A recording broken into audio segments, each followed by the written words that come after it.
In this area of work, you have to work in partnership. Partnership is key to the success of the delivery of such a project. It makes sure that you're doing joint up working. It ensures that you're not replicating what another organisation or another project might be doing. When you work together in partnership, you're sharing those resources, you're sharing that skills base and that knowledge.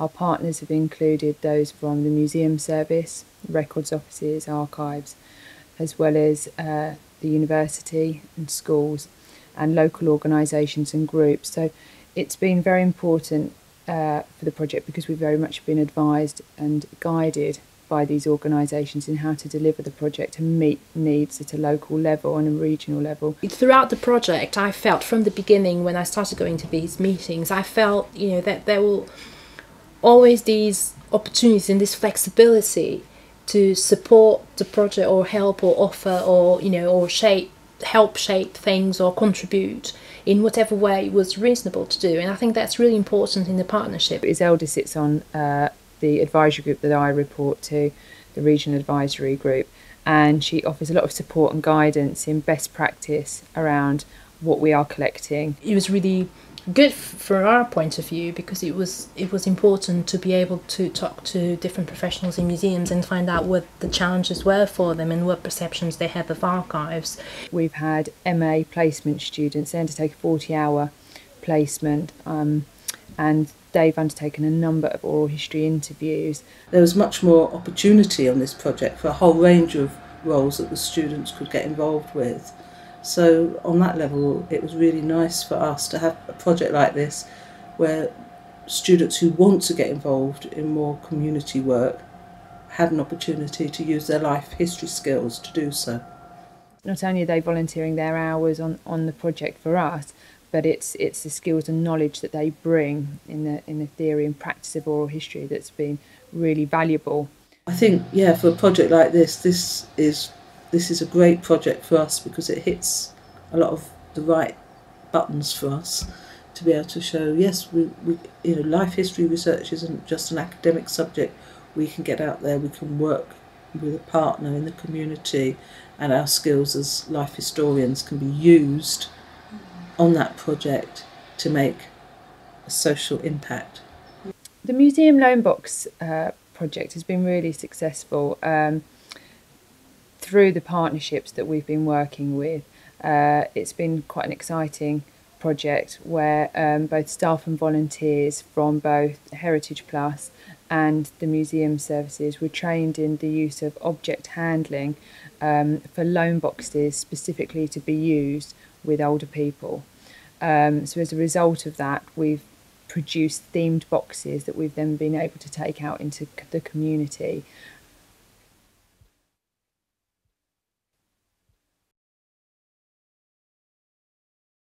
My role with WRVS Heritage Plus is working with black and minority ethnic groups or hard-to-reach groups and using the term BME for short.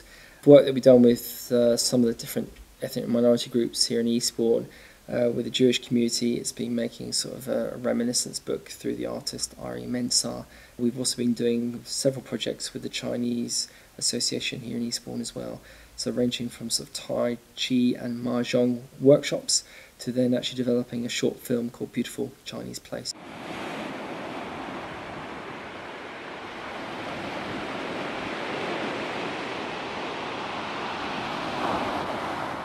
你知唔知道 Eastbourne 已經有中國人生活同工作60年歷史？你而家聽到嘅懷舊敘述會用廣東話客家同英文。Did you know that there has been a Chinese community living and working in Eastbourne for over 60 years? Clues about the first Chinese in Eastbourne can be found from old newspaper adverts, trade directories and the oral history of Chinese elders and other local Eastbourne people. You will hear memories in Cantonese, Mandarin, Hakka and English.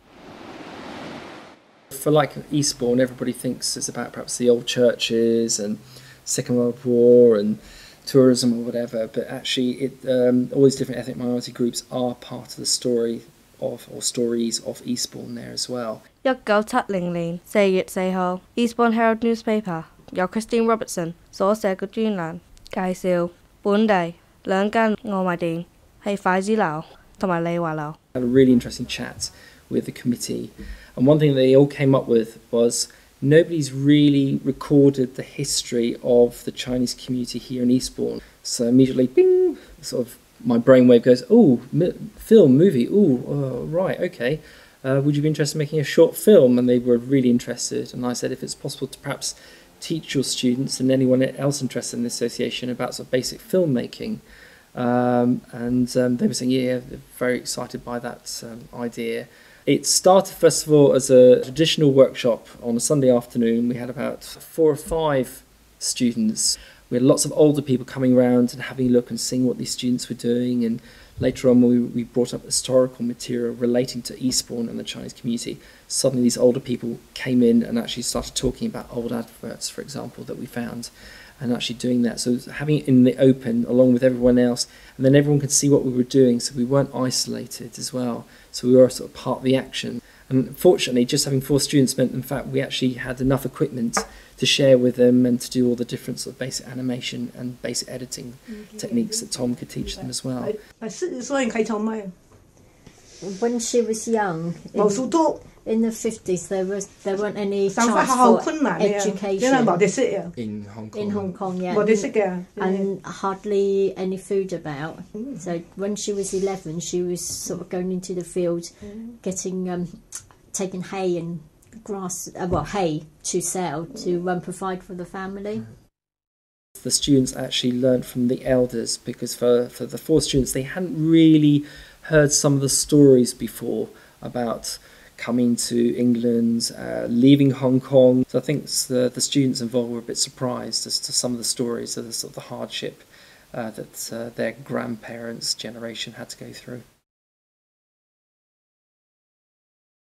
Volunteers have been crucial to this project. We have a good staff team. It's well staffed, this project, but the volunteers have undertaken our oral history interviews. We have freelancers who have delivered our workshops, but that is supported by volunteers assisting in those sessions, and then we've also had volunteers running their own workshops. Next door, they used to have a dog, Muppet, and he was lovely, but he used to always be outside.